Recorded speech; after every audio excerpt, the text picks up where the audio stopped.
Yeah, well, we're here because of this is 1 month after the premiere of another play, which was played, a Swedish play, which was played by the regional theatre of Blekinge Kronoberg, which is working together with the classical theatre of Arad, Johan Slavic. And it's a very interesting cooperation under the motto Culture Without Frontiers. And I'm very happy that we can have this kind of exchange of cultural events. What we've seen today is not anything that is very easy to take in. It actually demands something from the audience, emotionally and intellectually, and I think that the audience actually got it really. But it is a difficult thing to take in, but I hope it went well.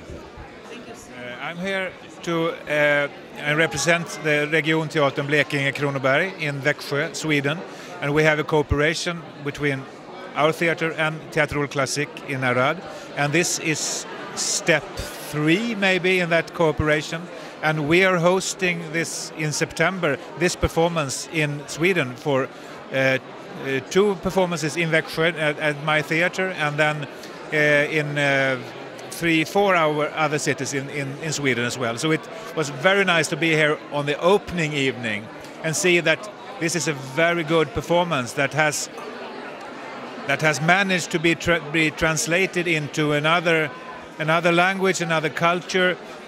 Though it's very, very Swedish from the beginning, I feel it's both very, very Swedish and it's very, very Romanian as well. So I think it's very interesting and very nice to see. Domnule Caramitru, după cum știți, Teatrul Clasic Johan Slavic din Arad a inițiat un parteneriat cultural pe perioada a 3 ani cu Regionteatern Blekinge Kronoberg din Växjö, Suedia. În calitatea dumneavoastră pe care o aveți la Uniter, vă rog să ne spuneți cum apreciați această colaborare între un teatru din România și un teatru din Suedia. O apreciez cu cele mai, aș spune, bune gânduri, pentru că teatrul devine, ca și celelalte componente ale vieții într-o Europă reunită, să zic așa, la fel de interesant ca fenomen de atracție și de combustie comună ca și celelalte componente, fie că sunt economice, fie că sunt culturale. Cred că teatrul din Arad, Teatrul Johan Slavic, are un moment bun. Acest parteneriat nu ar fi putut să fie realizat cu un teatru fără relevanță, partea Suediei, bineînțeles. În plus, putem vorbi de o expresie bună a teatrului și vis-a-vis de nominalizările pe care le-a avut recent la gala premiilor Uniter, nominalizări de marcă, pornind de la, aș spune, sau ajungând la nominalizarea pentru cel mai bun spectacol al anului 2006. Cred că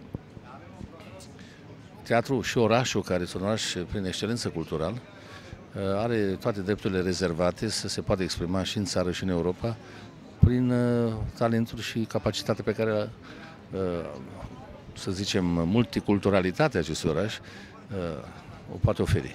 Vreau să vă spun că anul trecut am fost la premiera piesei lui Gardel, Jonas Gardel, și tot așa era în preajma sărbării naționale. Sigur, suedezii au ceva cu noi. Odată au trecut aici venind înapoi de la Poltava. Dar aduc lucruri foarte bune, foarte bune. Această piesă, care sigur mi-a adus aminte de Azilul de noapte, Maxim Gorki, dar vedeți, un azilul de noapte adus la zi înseamnă doar noaptea fără azil.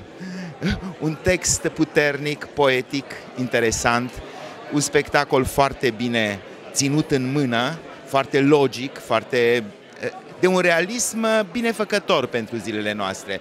Adică, în principiu, de multe ori nebunia se tratează cu nebunie, ceea ce este o greșeală.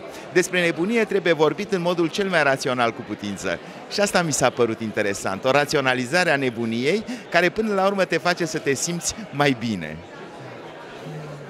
Mă bucur, sincer, mă bucur din suflet că se joacă Lars Norén. La noi este unul din marii dramaturgi ai planetei, e considerat unul dintre cei mai importanți autori de teatru deja din 2 secole.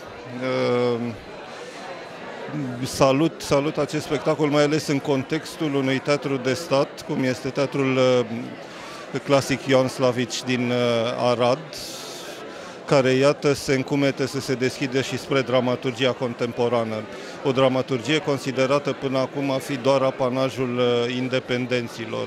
Sper ca Teatrul Ion Slavici să continue pe linia asta, fiindcă publicul din Arad merită astfel de spectacole.